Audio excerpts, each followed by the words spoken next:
For some weird reason, people are turning this Drake versus Kendrick Lamar beef into some sort of a good versus evil battle. That could not be more further away from the actual truth. Now, we already know that Drake is involved in the occult. His label name, his label symbol, the place that he supposedly represents, everything points to the fact that Drake is an initiate of the occult. Especially if you don't know anything else, just the owl symbol should tell you something about him and what that represents. But we already know about Drake. We already know there has been a machine behind him since the beginning that has been helping him go to the next level every year. He keeps getting bigger in terms of popularity and his fame and money. However, people are for some reason giving Kendrick the leeway. They think Kendrick is the good one here. Somehow he's not controlled. Somehow he's not with the occult. And let me tell you something. Kendrick might just be more into the occult than Drake. Kendrick Lamar belongs to a music label group, or he did before TDE, which has for some reason attracted or breeded a lot of occultic rappers such as Ab-Soul and Daylight being the biggest ones.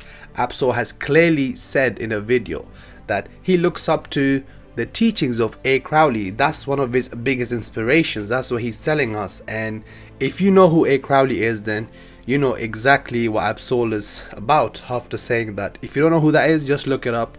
A. Crowley. I'm not going to say the full name. I've already covered these topics and this person that I'm speaking of before in my other videos. But the same goes for Daylight. He is more so into the Egyptian occult side. He basically believes that these ancient Egyptian deities somehow possess some real powers, so he worships these. He thinks he's Egyptian occult figures, deities such as Anubis and all these other Osiris and Horus, these people that actually worship. All of this is of course witchcraft. There's no other way to say this. You're not connecting with your ancestors. You can't connect to your ancestors first of all. If someone tells you they connect with their ancestors or they're connected with their ancestors, let me tell you, they are connecting with demons, spirits that are just walking around. It's not dead souls or people that were some time ago alive and now you can actually communicate with them. They are connecting with demons. So these are the label mates, or were the label mates of Kendrick Lamar. However, for some reason, people think that he somehow managed to escape all of that and get to such a high level without doing any of that. He's somehow the odd one out. He slipped through the cracks. Well, let me tell you, that doesn't happen, especially at the level that Kendrick or Drake is. But we can actually point to one incident where even people that don't believe in this type of stuff can point to the fact that, okay, that's a bit weird.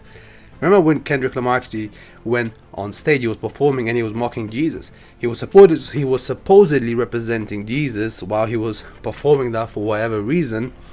However, he was throwing out the devil horn symbols with his hand, and also he had these backup dancers wearing all red in the background.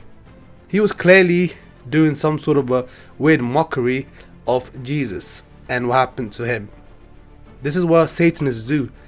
They mock other people's religions, and in their rituals they actually purposely do things that is the opposite of what the Abrahamic religions teach you.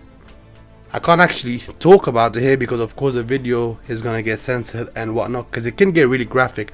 But as I told you earlier, if you look into A. Crowley, that's gonna tell you exactly what I'm talking about. It gets really nasty. So this is what Kendrick Lamar is into as well. He's not as open with it as Ab-Soul and Daylight. However, he shows you glimpses of it. So this is not a battle of good versus evil. This is evil versus evil. So the point here is to not put such connotations on these music fake beefs, which somehow, ironically, if you paid attention, Drake dropped his diss on the same day that a big international event happened. You know exactly what I'm talking about. One country went against the other, and Drake somehow managed to drop it on the same day, and on the same day Rick Ross dropped as well. You have to see some sort of a weird connection here. That has to at least cross your mind that how come both of these happened on the same day? What is actually going on? This is all theater. There's a lot going on in the world right now. So, and people have their own problems in their own lives right now. but they give you these entertainment fake BS to keep you busy, to keep you away from the actual problems that are going on in the world. Okay, don't fall for this.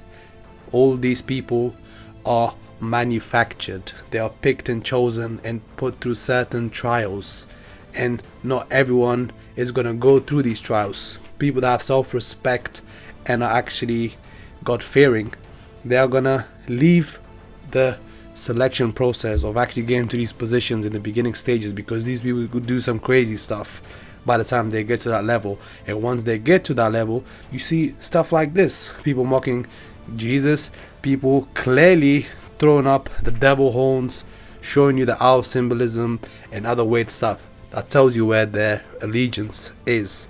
But yeah, I've been away for a while, but I will be back soon with more regular videos. Hit the like button if you're still watching. I'm out. Peace.